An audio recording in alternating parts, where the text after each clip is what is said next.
Hello दोस्तों, welcome to Aakash M cap solution series. और आज हम डिस्कस करेंगे फिजिक्स की एम कैप नंबर 4, जो कि एम कैप नंबर 3 पहले डिस्कस की जा चुकी है। तो उसे देखने के लिए पहले वाली वीडियो देखने होंगे आपको। साथ ही इस एम कैप का भी लिंक नीचे डिस्क्रिप्शन बॉक्स में दिया गया है। टेलीग्राम पे जाके आप वहाँ से डाउनलोड कर सकते हैं एम कैप, उसके बाद सोल्व करके सॉल्यूशन देख सकते हैं। तो चलिए शुरू करते हैं फटाफट। Question number 1, which of the following quantities is a vector. के नीचे क्वांटिटीज दी गई हैं, इनमें से वेक्टर क्वांटिटी कौन सी होती है। तो सबसे पहले अपने को पता होना चाहिए कि वेक्टर क्या होते हैं।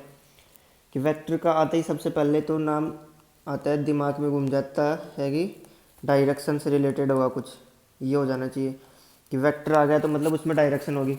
जैसे मैं आपसे कहूँ कि आपका वेट 50 kg है, तो आप कहोगे ठीक है। आप मान लो कि 50 kg एक फुल क्वांटिटी है, जो कि ठीक है अपने आप। अब मैं ऐसे कहूँ आपको कि आपको चलना है 10 मीटर। ऐसे कहा मैंने आपको कि आपको 10 मीटर चलना है, तो आप चलोगे 10 मीटर तो ठीक है। फिर आपके दिमाग में आएगा कि किधर चलना है। चलना तो ठीक है पर लेकिन चलेंगे किधर। तो यानी कि ऐसे लेते ही क्वांटिटी नाम में दिमाग में डायरेक्शन आ रही है। जैसे मैं कहूँ आपको फोर्स अप्लाई करना है, तो आप सोचोगे कि ये एक बॉक्स है, मैंने आपको कहा कि इस पर फोर्स अप्लाई करना है, तो आप सोचोगे किधर करना है अप्लाई। ऐसे करना है, ये करना है, या ऐसे कैसे भी कर सकते हैं अप्लाई। तो यानी कि उसके लिए एक प्रॉपर डायरेक्शन बतानी होगी अपने को। तो यानी कि वे क्वांटिटीज जो डायरेक्शन के बिना पूर्ण रूप से व्यक्त नहीं की जा सकती, यानी कि जिनको बिना डायरेक्शन के अपन बता नहीं सकते पूर्ण रूप से, तो वो क्या होती है, वेक्टर क्वांटिटी। तो यहाँ पे वेक्टर कौन से हो गए, जैसे मास तो क्या हो गया, एक किधर भी चले जाओ मास तो ऐसे थोड़ी आप उत्तर में चले गए तो आपका मास कम हो गया, नॉर्थ साउथ किधर भी जाओ मास फिक्स होना होता है। तो ये क्या हो गया, एक scalar quantity. Energy of thermal neutron, energy कोई सी भी हो वो सब क्या होती है, स्केलर क्वांटिटी। वेलोसिटी में क्या आता है, एक तो होता है वेलोसिटी और एक होता है स्पीड, जिनके बारे में अपन एम कैप 3 में डिस्कस कर चुके हैं। तो इस स्पीड के लिए क्या होता है, स्केलर क्वांटिटी, और वेलोसिटी क्या होती है, वेक्टर सॉरी स्प्रेड स्पीड होती है स्केलर क्वांटिटी, और वेलोसिटी होती है वेक्टर क्वांटिटी, और वॉल्यूम स्केलर क्वांटिटी होता है। तो यहाँ पे आंसर क्या हो गया अपना correct, third. Question number 2, addition of two vector, vector A plus vector B equal to vector C दे रखा है, इज रेस्पेंडेबल, is which of the following option correctly. यानी कि इनमें से करेक्ट ऑप्शन देखना है अपने को। हम जानते हैं कि ये कौन सी होगी, ट्राइंगल मेथड हो गया दो वेक्टर्स का। ये किस हिसाब से होता है कि एक वेक्टर लेते हैं, मान लो कि ये कोई दो वेक्टर है, वेक्टर ए और ये दूसरा वेक्टर है वेक्टर बी। अब इन दोनों का ऐड करेंगे अपन, तो इस मेथड से किस हिसाब से करते हैं कि वेक्टर ए के हेड से, इसे हेड बोलते हैं और इसे टेल बोलते हैं। वेक्टर ए के हेड से वेक्टर बी के टेल को जोड़ा जाता है। क्या करते हैं, वेक्टर ए के हेड से वेक्टर बी के टेल को जोड़ा जाता है इस तरह से। और जो अब फिर वेक्टर ए का जो टेल है और वेक्टर बी का जो हेड है, उन दोनों को जो मिलाता है, मिलाने वाली जो लाइन होगी या वेक्टर होगा, उसको बोलते हैं अपन उन दोनों का मैग्नीट्यूड। यानी कि उन दोनों का रिजल्टेंट इस डायरेक्शन में ऐसे होगा। तो यहाँ पे वेक्टर ए इसे मान लिया, और ये वेक्टर बी और ये वेक्टर सी हो गया। यानी कि अब इसमें देखते हैं फर्स्ट वाले में, तो इसमें क्या हो गया कि ये तो ए के हेड से जोड़ रखा है, ठीक है, लेकिन फिर इसने उल्टा कर दिया।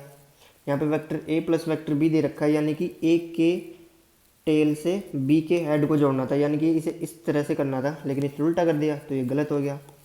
अब क्वेश्चन नंबर 2 में देखते हैं, ऑप्शन नंबर 2 में, इसमें तो साफ ही गलत कर रखा है इसने, इसमें तो कोई वो ही नहीं है, टेल से टेल को जोड़ रखा है। अब क्वेश्चन नंबर 3, ये ऑप्शन नंबर 3, इसमें क्या कर रखा है, हेड से हेड को जोड़ दिया, तो ये गलत हो गया। तो ये वाला कौन सा है करेक्ट ऑप्शन अपना, क्योंकि इसमें हेड से टेल को जोड़ रखा है और इसकी टेल से बी के हेड को जोड़ रखा है। तो next question, question number 3, the component of a vector A along Y axis will have maximum value if. यानी कि इसमें दिया गया कि कोई वेक्टर है, ये मान रहे हैं अपन एक्स एक्सिस और ये मान लिया वाई एक्सिस, कि जो वेक्टर है वो वाई एक्सिस के अलोंग है। यानी कि मान रहे हैं कि ये वाला ही वेक्टर है कोई, ये वेक्टर मान लिया अपन ने कि ये वेक्टर है, इसका नाम भी क्या कर लिया अपन ने ए, वेक्टर ए दे रखा है। अब ये क्या कह रहा है कि विल हैव मैक्सिमम वैल्यू, यानी कि एक की मैक्सिमम वैल्यू यहाँ से कितने थीटा पे होगी, ये वाला थीटा वाई एक्सिस से नाप रहे हैं, तो उससे कितने थीटा पे इसकी मैक्सिमम वैल्यू होगी। हम जानते हैं कि वेक्टर को दो पार्टों में तोड़ा जा सकता है, यानी कि ये कोई वेक्टर है, उसका ये वाला कंपोनेंट कौन सा होता है जो थीटा के साथ में होता है, कोस थीटा। ये ए मान रहे हैं वेक्टर, तो ये कौन सा होगा, ए कोस थीटा। और ये कौन सा होता है जो थीटा से अपोजिट होता है, ए साइन थीटा। यानी कि जिसके साथ थीटा होता है उसे कोस थीटा, और जो बाहर होता है उसे साइन थीटा बोलते हैं। तो यानी कि इस वेक्टर को तोड़ दिया दो पार्ट में, तो दो पार्ट में तोड़ रहे हैं, तो इन दोनों को मिला के एक पार्ट हो रहा है, यानी कि ए साइन थीटा को, ए साइन थीटा प्लस ए कोस थीटा, इनको मिलाकर क्या बन रहा है, वेक्टर ए बन रहा है। तो यानी कि वेक्टर ए इस अकेले ए साइन थीटा से भी ज़्यादा है और ए कोस थीटा से भी ज़्यादा है, हाँ उन दोनों के इक्वल है वो।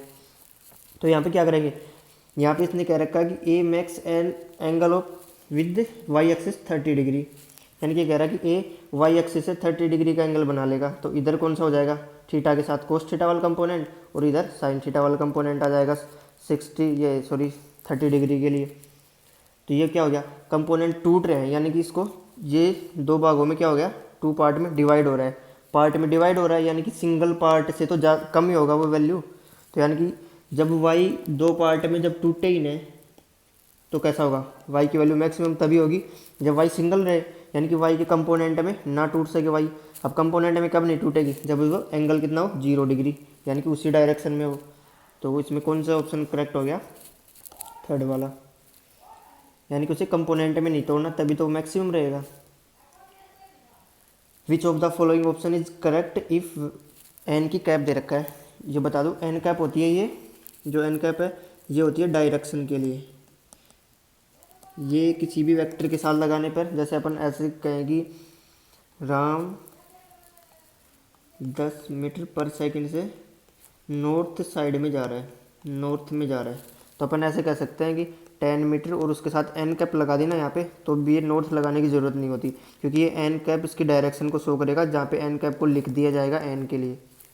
तो इस तरह से इसको नॉर्थ से ये एन कैप शो करती है, यानी कि एन कैप इसकी डायरेक्शन बताती है।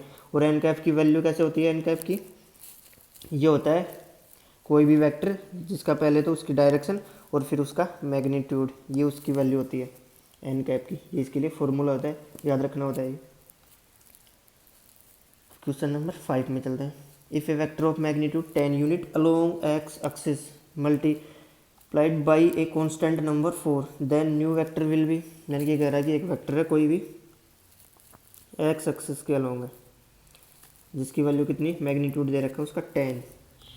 इसको अपन कैसे शो कर सकते हैं, अपन 10 आई की कैप, ये पूर्ण रूप से क्या हो गया ये पूर्ण रूप से एक वेक्टर को शो कर रहा है, लेकिन अपन ने यहाँ पे पहले ही क्या दिखा दी, डायरेक्शन को ऐसे शो कर रहे हैं और 10 ये लिख दिया। अब कह रहा है कि इसे 4 से मल्टीप्लाई करते हैं, तो जो मल्टीप्लाई वगैरह होता है वो केवल इसके मैग्नीट्यूड में होता है, इसकी डायरेक्शन से कोई मतलब नहीं होता उसका। ये ऐसे कर देता कि 6 से मल्टीप्लाई कर रहे हैं तो इसके मैग्नीट्यूड से मतलब होता है, यानी कि 10 × 6 कर देते, डायरेक्शन चेंज नहीं होती मल्टीप्लाई करने से। तो इसकी वैल्यू कितनी होगी 40, और वो किधर रहेगा, आई कैप में ही रहेगा, जो कि पहले भी आई डायरेक्शन में ही था, वो ऐसे था, वो एक्स को आई डायरेक्शन बोलते हैं और वाई को जे डायरेक्शन, जे कैप में। तो यहाँ पे पहले ही वो एक्स डायरेक्शन में था, अपने डायरेक्शन के साथ तो कोई खिलवाड़ ही नहीं किया, मतलब वहाँ पे अपने चेंज किया गया उसके मैग्नीट्यूड को, तो 4 से मल्टीप्लाई कर देंगे 10 को, तो कितना ऑप्शन हो गया 2। Question number 6, 5 vector X Y Z O B and A O are connected as the show in the figure.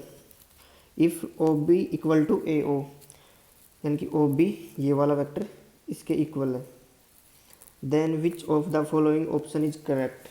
तो एक बात जानो इसके लिए, ये क्या कहता है कि जैसे ये वेक्टर है ना, अब इसको ओ ए कह रहे हैं ना अपन, ऐसे ओ ए, तो ओ तो आता है इसका सिंबल इसके टेल से और ए आता है इसके हेड से, यानी कि ओ ए। अब ये कह देता ए ओ, तो अपने को फिर ऐसे बनाना पड़ जाता है, ये आया कुछ। तो यहाँ पे देखते हैं अपन, यहाँ पे फिर वही मेथड लग रहा है ट्राइंगल वाला। यहाँ पे पहले दे रखा है जेड, कि जेड मान लिया अपने वेक्टर जेड दे रखा है। अब इसके हेड से इसने ओ बी के टेल को जोड़ा,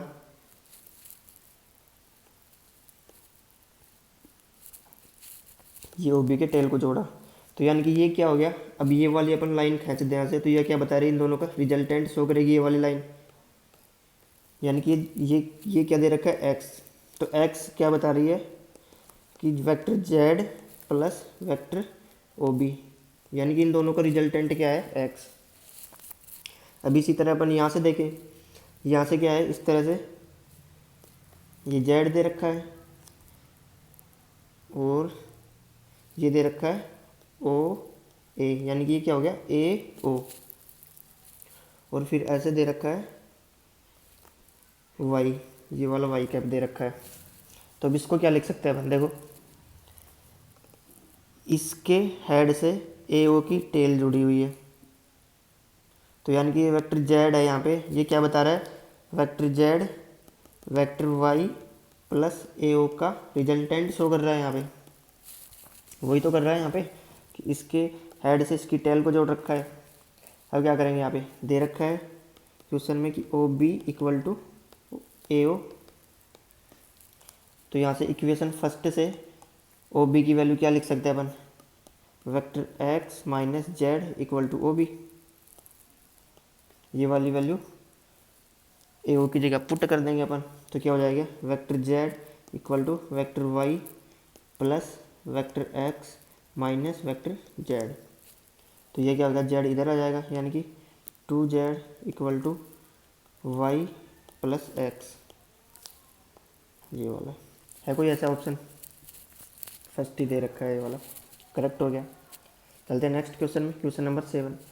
the angle that the vector O A 5i cap plus 5j cap make with the Y axis is, यानी कि क्या कह रहा है कि कोई वेक्टर है, वेक्टर का रिजल्टेंट नहीं दे रखा इसने, यहाँ पे वेक्टर के दोनों कंपोनेंट दिए हैं, एक दिया है 5i कैप आई डायरेक्शन में, एक दिया है 5j कैप डायरेक्शन में, रिजल्टेंट नहीं दिया। अब रिजल्टेंट कैसे करेंगे अपन, यहाँ पे क्या हो रहा है कि 90 डिग्री पे जब दो वेक्टर होते हैं तो उनके लिए पाइथागोरस थ्योरम का यूज करते हैं अपन। तो वो क्या होगी, यहाँ पे 5 का स्क्वायर प्लस 5 का स्क्वायर इक्वल टू क्या हो गया,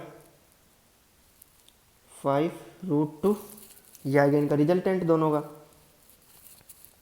यानी कि वेक्टर रिजल्टेंट। और उसकी वो कैसे होगा, यानी कि इन दोनों के कुछ बीच में होगा, इस तरह से, यही तो होगा ना। इसके कंपोनेंट तोड़ेंगे अपन तो ये वाले इक्वल होने चाहिए, यानी कि इसका अच्छा y वाला भी इक्वल और x वाला भी इक्वल, इतना ही बड़ा ये होना चाहिए। जैसे कि ये ऐसे होता है ना, तो अपन ऐसे नहीं कर सकते थे इसको कि ये इतना है तो ये वाला यहाँ तक ही आ रहा है और ये वाला भी यहाँ तक आ रहा है, तो ये गलत हो जाता। इसको तोड़ने के लिए अपने को ऐसे करना होता है इक्वल, यानी कि इसके यहाँ भी आना चाहिए और यहाँ भी आना चाहिए, कम ज़्यादा नहीं होना चाहिए। अब ये कितना हो गया, 5√2 ये दे रखा है, make with Y axes is, और इसमें वाई एक्सेस के साथ एंगल पूछ रहा है, तो यानी कि अपन ये मान लें, चलो ये मान लेते हैं थीटा एंगल, एक्स एक्सिस के साथ में इसका एंगल कितना है, थीटा, तो वाई के साथ में कितना होगा, 90 माइनस थीटा। अब यहाँ से टेन थीटा देखिए अपन, तो टेन थीटा क्या होता है, परपेंडिकुलर, तो यहाँ पे परपेंडिकुलर कितना हो गया, ये वाला 5, और बेस कितना है 5, तो परपेंडिकुलर अपॉन बेस कितना हो गया 1, और टेन थीटा 1 कितना होता है, थीटा इक्वल टू 45 डिग्री, यानी कि टेन 45 की वैल्यू क्या होती है 1। तो अब ये तो किसके साथ आ रहा है, एक्स एक्सिस के साथ, तो वाई के साथ कितना आ जाएगा 90 माइनस थीटा, तो 90 माइनस 45 करेंगे तो कितना आ गया 45 डिग्री। तो यहाँ पे कौन सा करेक्ट हो गया, ये वाला। अब यहाँ पे ऐसे पूछता कि इसका रिजल्टेंट कितना है, तो अपन ये बता सकते थे 5√2 रिजल्टेंट हो गया। अब ये कहता कि रिजल्टेंट एक्स एक्सिस के साथ कितना एंगल बना था, तो वो 45 आता, ये भी 45 आ रहा है। तो ऐसे क्वेश्चन में 3 बातें पूछ सकता था। अब चलते हैं next question, question number 8। If vector A equal to 2i cap plus 3j cap and vector B equal to 5i cap plus 7j cap, then the vector having the magnitude of vector A and direction of vector B would be. यानी कि इसमें क्या कह रहा है कि इसने दे रखा है वेक्टर ए कितना दे रखा है 2i cap plus 3j cap, और वेक्टर बी ये दे रखा है 5i cap plus 7j cap. और ये कहना चाह रहा है कि इन दोनों से एक वेक्टर ऐसा बनाओ कि जिसमें मैग्नीट्यूड तो हो ए का और डायरेक्शन हो बी की। जैसे ऐसे मान लो कि ये तो एक कोई ज़्यादा खाने वाला इंसान है, ये खूब खाता रहता है ये वाला इंसान, और ये है एक सोने वाला इंसान। ये तो होगी इसकी एक एक खूबी दोनों की। अभी खाने के साथ साथ ज़्यादा खेलता भी है, और ये सोने के साथ साथ ज़्यादा रोता भी है। ये हो गया। अब ये कहना क्या चाह रहा है कि इसका तो आना चाहिए खान, अब इन दोनों को मिला के एक ऐसा प्रोडक्ट होना चाहिए कि खाने वाला और उसके साथ में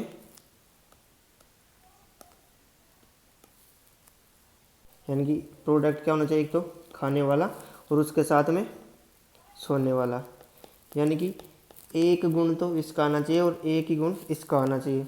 तो ये वाला हो गया, यानी कि खाने का इसका और सोने का इसका। इसी तरह ये क्या कहना चाह रहा है कि इसका मैग्नीट्यूड तो इसका आना चाहिए और डायरेक्शन इसकी। तो क्या करेंगे अपन, यहाँ पे क्या लिख सकते हैं, इसका मैग्नीट्यूड कितना हो गया 2i प्लस 3j कैप। इसका मैग्नीट्यूड कैसे निकालेंगे अपन, वही 90 डिग्री पे हैं दोनों। तो ये क्या हो गया 2 का स्क्वायर 4 और 3 का स्क्वायर 9। तो ये कितना हो गया √13। ये आ गया इसका मैग्नीट्यूड। तो अपन मैग्नीट्यूड तो ये आ गया, और डायरेक्शन के लिए एन कैप शो करते हैं, एन कैप ही लिखते हैं डायरेक्शन के लिए। अब यहाँ पे एन कैप होनी चाहिए बी की, कि बी की डायरेक्शन में चलना चाहिए मैग्नीट्यूड ये। तो अब एन कैप बी क्या होगा, vector B upon vector B का मोड, यानी कि वेक्टर बी और वेक्टर बी का मैग्नीट्यूड। तो वेक्टर बी कितना है, यहाँ पे बी देखे अपन कितना दे रखा है 5i cap plus 7j cap.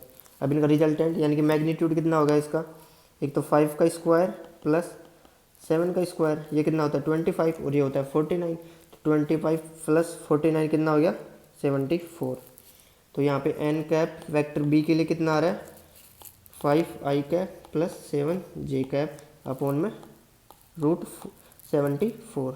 ये आएगी एन कैप की वैल्यू बी के लिए। तो अपनी वेक्टर क्या लिखेंगे अपन √13, एन कैप बी की वैल्यू लिख देंगे यहाँ पे 5i cap plus 7j cap upon में √74। तो ये क्या हो गया इस तरह से 13/74 किसके साथ 5i cap plus 7j cap के साथ में। तो है कोई ऐसा ऑप्शन, क्वेश्चन 3 1/2 का मतलब रूट ही होता है भाई। Question number 9 3 vectors are show in the figure below where O A का मैग्नीट्यूड दे रखा है। मोड का मतलब होता है मैग्नीट्यूड, यानी कि ओ ए का मैग्नीट्यूड दे रखा है 1 यूनिट, ओ बी का दे रखा है 4 यूनिट और ओ सी का दे रखा है 3 unit. And sum of Y components of these vectors would be, यानी कि यहाँ पे इनके वाई कंपोनेंट्स का बताना अपने को सम कितना होगा वो कैसे निकालेंगे। यानी कि ये सबसे पहले लेते हैं वेक्टर हेड ओ ए, ये वाला ओ ए दे रखा है और इसके मैग्नीट्यूड दे रखा है 1 दे रखा है, और एक्स एक्सिस से इसका थीटा दे रखा है 30 डिग्री। अब इसका वाई एक्सिस में कंपोनेंट कितना होगा, हम जानते हैं इसके 2 कंपोनेंट होंगे, एक तो कौन सा वाई एक्सिस में और एक एक्स एक्सिस में, ऐसे वाई एक्सिस में और एक एक्स एक्सिस में यही होंगे। ये वाला ज़्यादा लंबा हो गया थोड़ा, ये लो, इस तरह से इसके 2 कंपोनेंट होंगे, ये वाला वाई में और ये वाला एक्स में। अब पूछ रहा है वाई एक्सिस में कितना कंपोनेंट होगा, हम जानते हैं जो थीटा के साथ होता है वो कोस वाला और जो बिना थीटा के होता है वो साइन वाला। तो कितना हो गया इसमें ए साइन 30 कितना हो गया 1 और साइन 30 की वैल्यू 1/2, तो कितना आ गया 1/2। एक कंपोनेंट तो ये आ गया ओ ए का। अब निकालना अपने को ओ सी का। इसी तरह ओ सी का कंपोनेंट कितना आ जाएगा, यहाँ पे ये देख लेते हैं ओ सी कितना दे रखा है 3, ये 3 दे रखा है। अब ये कितना एंगल बना रहा है इसके साथ में 60 डिग्री, ओ सी का एंगल यही तो है ना, ये बनाता है 60 डिग्री एक्स एक्सिस के साथ और वाई एक्सिस के साथ में 30 डिग्री बनाएगा। तो अपन ये क्या लिख सकते हैं इसे सी साइन 60, यानी कि सी की वैल्यू 3 और साइन 60 कितना होता है √3/2, यही होता है। तो ये क्या आ गया 3√3/2, ये आ गई अपने पास ओ सी का वाई कंपोनेंट। अब देख रहे हैं ओ बी का वाई कंपोनेंट कितना होगा, ये वाला 45 एंगल है, तो ये वाला कितना हो जाएगा साइन बी साइन 45 हो जाएगा, और बी साइन 45 कितना होता है, यानी कि बी साइन 45, और बी का मैग्नीट्यूड कितना है 4 और 45 कितना होता है 1/√2 साइन 45। तो ये कितना हो गया 4/√2। इसको क्या लिख सकते हैं अपन 2 × √2 अपॉन √2। 4 को ये लिख सकते हैं, तो √2 से √2 कैंसिल हो गया, तो ये क्या हो गया 2 √2। अब पूछ रहा है इन तीनों का टोटल ऐड कितना होगा, सम पूछ रहा है, यानी कि पहले वाला, ये दूसरे वाला और ये तीसरे वाला। तो पहले वाला कितना था 1/2, दूसरे वाला कितना था 3√3/2 और तीसरे वाला 2√2। तो है कोई ऐसा कौन ऑप्शन, और ये चूँकि वाई एक्सिस में है तो डायरेक्शन कैसे होगी जे कैप, क्योंकि और तो वाई एक्सिस वाले कंपोनेंट लिए अपन ने। तो ये हो गया first option. Question number 10, A vector may not change if frame of reference is translated, यानी कि एक वेक्टर चेंज कब नहीं होगा, यानी कि ये मान लो कोई वेक्टर है ऐसे। अब सबसे पहले ये समझो कि फ्रेम ऑफ रेफरेंस ये होते हैं जैसे कि एक्स वाई और ये वाला हो गया जेड, इनको मानते हैं अपन फ्रेम। इनकी रेफरेंस में अपन इनकी कंपेयर करते हैं कि एक्स एक्सिस में इसका इतना पार्ट होगा, वाई एक्सिस में इतना पार्ट होगा। लेकिन जब वेक्टर तो यहाँ की यहाँ है और इस वाई को ऐसे घुमा दिया, यानी कि ये क्या कर दिया, अब इसको एक्स इधर कर दिया, वाई इधर कर दिया और जेड को ऐसे कुछ इधर कर दिया। फिर इसको ऐसे घुमा रहे हैं, एक्स को इधर कर दिया, वाई को इधर कर दिया, जेड को ऐसे, मतलब इस फ्रेम को तो घुमा रहे हैं लेकिन इसके साथ कोई छेड़ नहीं कर रहे, इसको कुछ नहीं कर रहे। तो इसका मैग्नीट्यूड क्या, इसका कुछ भी पार्ट चेंज होगा ना, तो इसकी डायरेक्शन चेंज होगी ना इसका मैग्नीट्यूड। तो यानी कि तो फर्स्ट सही हो गया। Vector is translated parallel to itself, यानी कि ये वेक्टर है और जैसे कि ये वेक्टर की डायरेक्शन ये है। अब ये कह रहा है कि ये ट्रांसलेटेड हो रहा है इटसेल्फ, यानी कि अपने ही पैरेलली ट्रांसलेट हो रहा है, यानी कि यहाँ से इतना था अभी यहाँ से चल के यहाँ इसी डायरेक्शन में इधर आ गया, अपने ही पैरेलल चल रहा है। या फिर ये ऐसे आ गया या फिर ये ऐसे आ गया, चल तो अपने पैरेलल ही रहा है ना ये, ना तो इसमें डायरेक्शन चेंज करे ना अपने मैग्नीट्यूड चेंज करा, तो ये चेंज कैसे होगा, तो ये भी सही हो गया।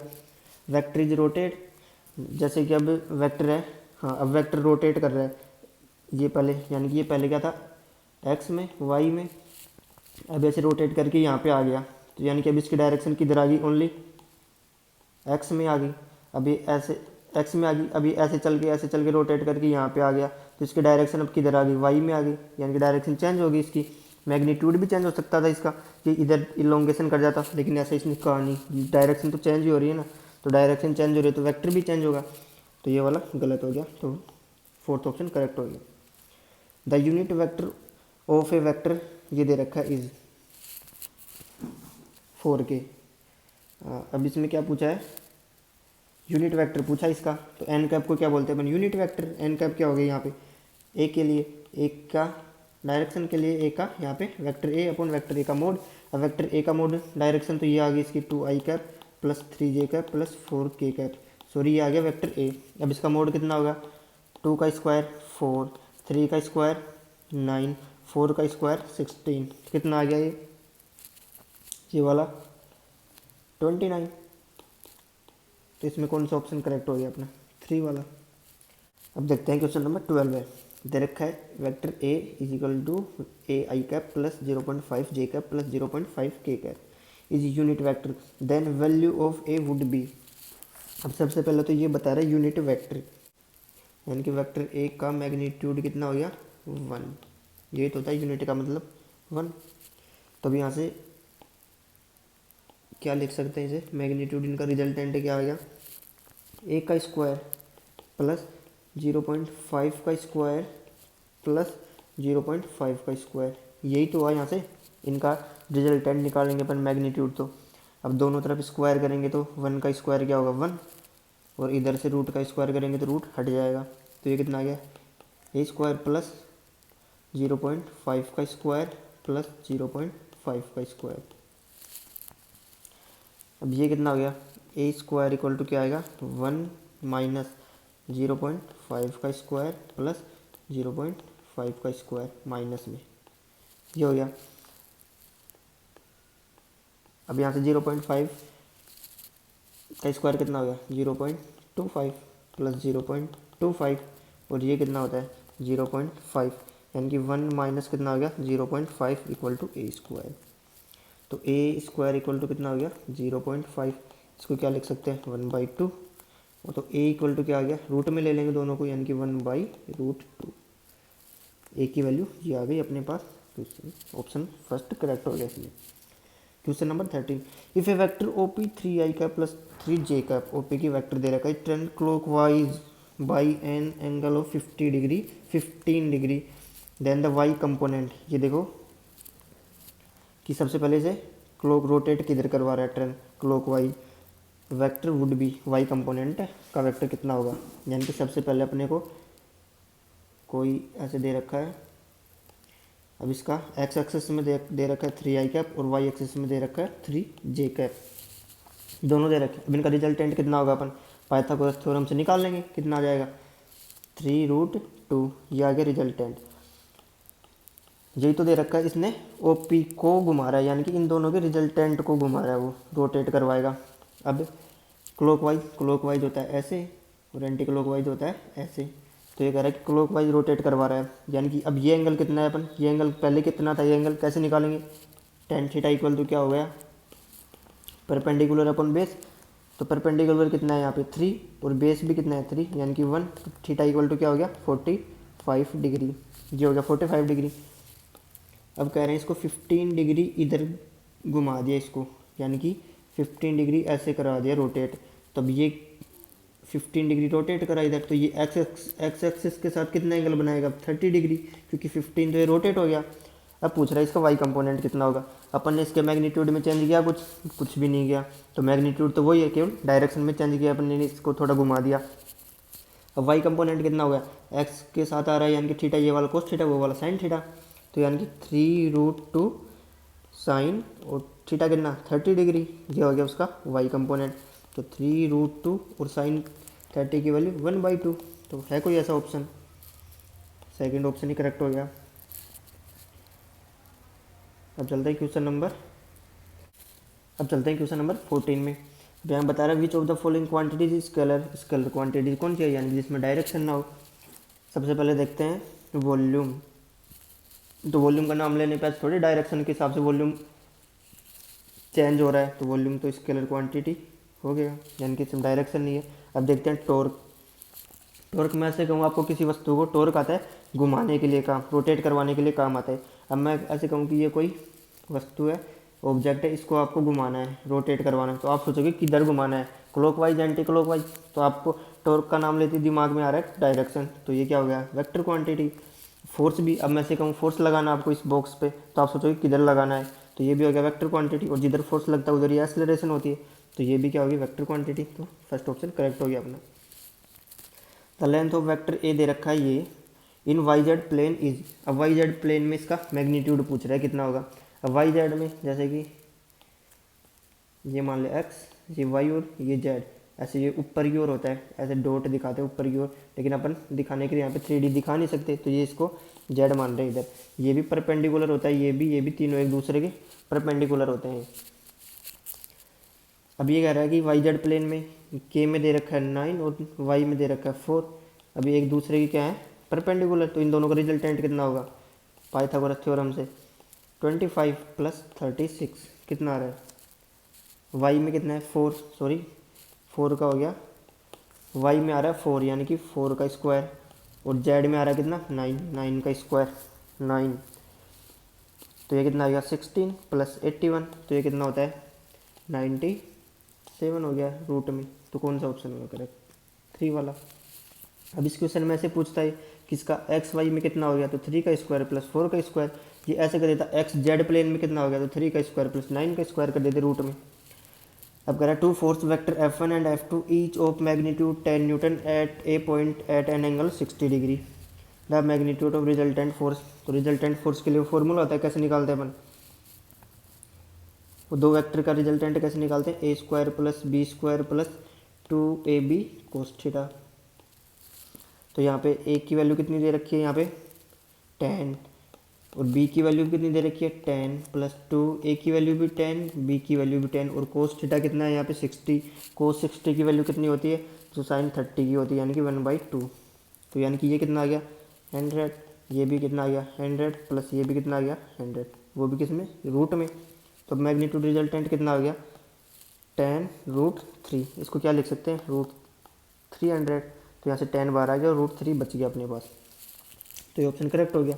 अब इसको अपन सीधे भी कर सकते थे ऐसे कि जब दो वेक्टर होते हैं यानी कि vector A and vector b जब दो, यदि इनका मैग्नीट्यूड सेम है, यानी कि इनका मैग्नीट्यूड सेम है, तो इनको ऐड करने के लिए अपन सीधा कर सकते हैं 2ab कोस थीटा बाई 2। अब यहाँ पे 2 ए की वैल्यू कितनी है 10, जो ए की वैल्यू है वही बी की वैल्यू, तो बी की वैल्यू भी यहाँ पे 10 और कोस 60, बीच में एंगल कितना है 60 डिग्री बाई 2, तो ये कितना हो गया 2 इंटू ये हो गया 100 इंटू कोस 60 कितना होता है √3/2, यही होता है।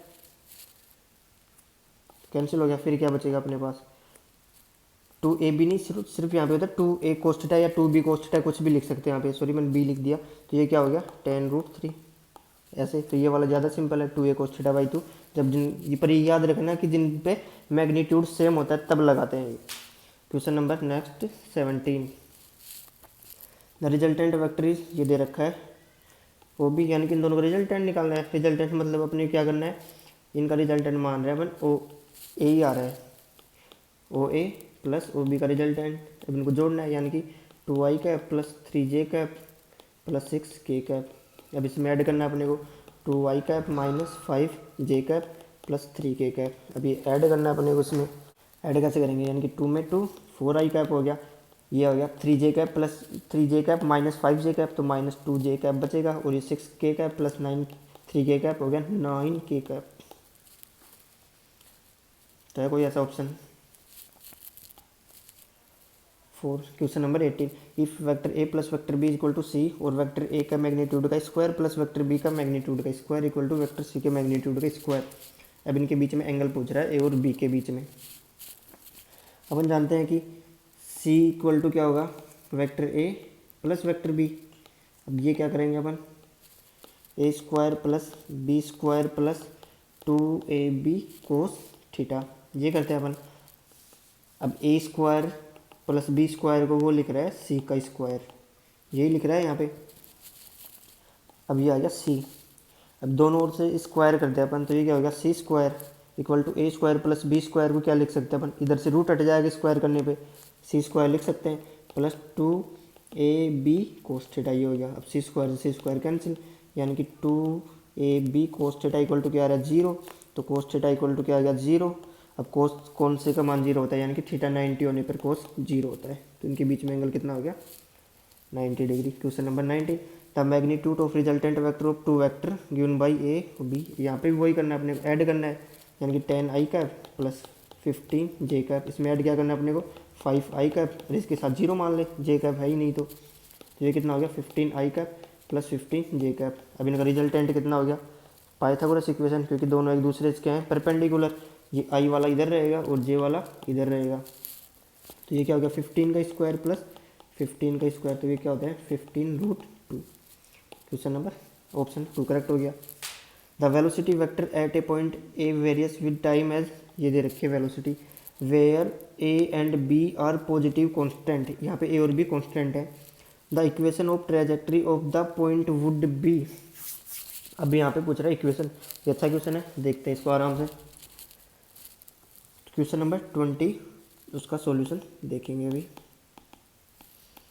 ये कह रहा है कि a varies with time a, velocity दे रखी है ए, क्या a i cap plus b t j cap. सबसे पहले तो यह देख लो निकालना क्या अपने को, निकालना ये है कि ये अब 2 में मोशन करेगा, यानी कि कुछ प्रोजेक्टाइल इस तरह से करेगा मोशन, प्रोजेक्टाइल मोशन का क्वेश्चन आ गया। तो ये पूछ रहा है कि ये कितना डिस्टेंस ट्रेवल करेगा, वो निकालना है अपने को।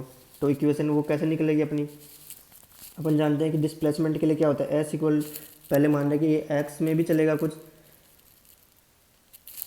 एक्स में कितना चलेगा, ये यू एक्स डायरेक्शन में वेलोसिटी प्लस हाफ ए डायरेक्शन में एक्सेलरेशन इंटू टी स्क्वायर।